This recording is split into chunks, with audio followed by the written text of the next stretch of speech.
has been done now for the last couple of election cycles. I believe it was implemented by Connie McCormick. We've had all kinds of problems with her. She was, as you may know, actually featured, believe it or not, on the Diebold sales brochure, singing the praises of this company.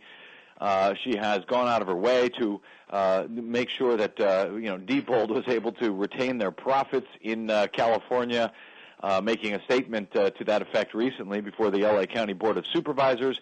And so I would, while I don't think it was purposely meant to disenfranchise voters, at least not in this election, I wouldn't put anything by Connie McCormick because she's really done a terrible job of administrating elections here in LA County, and seems to be more interested in the profits of the private companies than she does in making sure that the votes of her voters are actually counted and counted accurately. You bring up a very interesting point. Profit of the companies perhaps over the will and intent of the voters and desire of the voters and how they'd like their votes to be counted. We just had a situation in New York. There was a court ruling including machines that the voters did not want to use in the upcoming elections.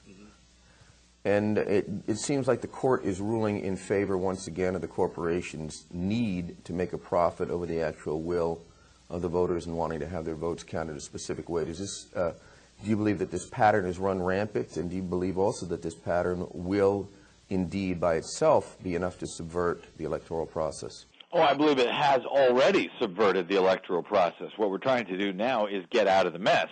But yeah, corporate personhood has taken precedent over actual personhood here for some time, not just in the electoral realm, but certainly in the electoral realm, and it's getting much worse, where you've got these companies now who reaped some $3.8 billion from the Help America Vote Act of 2002 and never bothered to deliver what they were supposed to deliver, which is secure and accurate voting machines. Now that we have finally, after years of trying, been able to get some independent tests done on these voting systems, we found in state after state that these machines simply don't work. They're inaccurate. They can be hacked within 60 seconds time.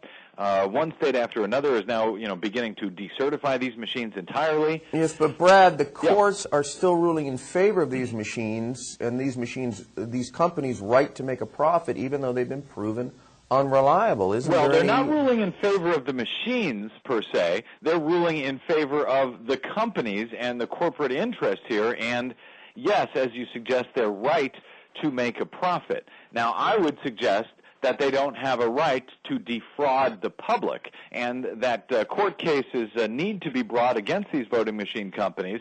I'm actually quite confident that they will, and will soon, because I think even the election directors around the country who had once put their stock in these companies are now beginning to realize that they have been had, and I can only hope that someone will begin to fight for accountability here and at least get back some of our money if we can't, otherwise get our votes back that have been lost by these horrible companies.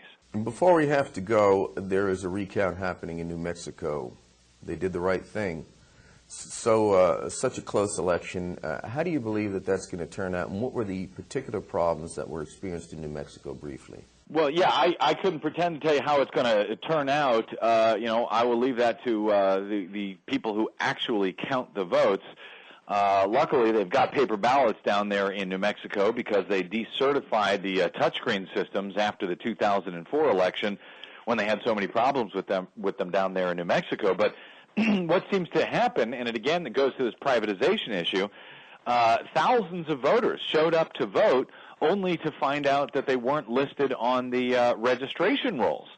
And they were given provisional ballots, and we're talking about some 17,000 provisional ballots. That's about 11% of the total votes cast, which is up from the previous caucus down there in New Mexico where they had only 4% provisional ballots.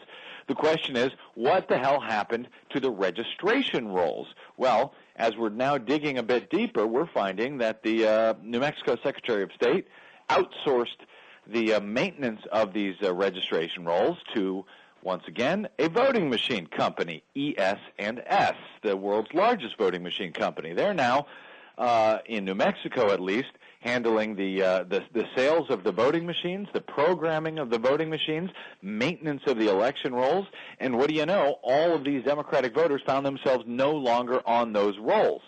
This is beginning to be a problem that we're seeing emerging in various primaries and caucuses around the country, where people are going, they have been registered for years, and suddenly they find they're not on the registration rolls. Let me interrupt you there. Yeah. We reported quite some years ago that this voter scrubbing, as we called it, and there it happened in Florida, I'm talking about, where the Secretary of State, Katherine Harris, and Governor Jeb Bush lowered the legal statistical standard for scrubbing voters from rolls, similar names but not the same name and the same person.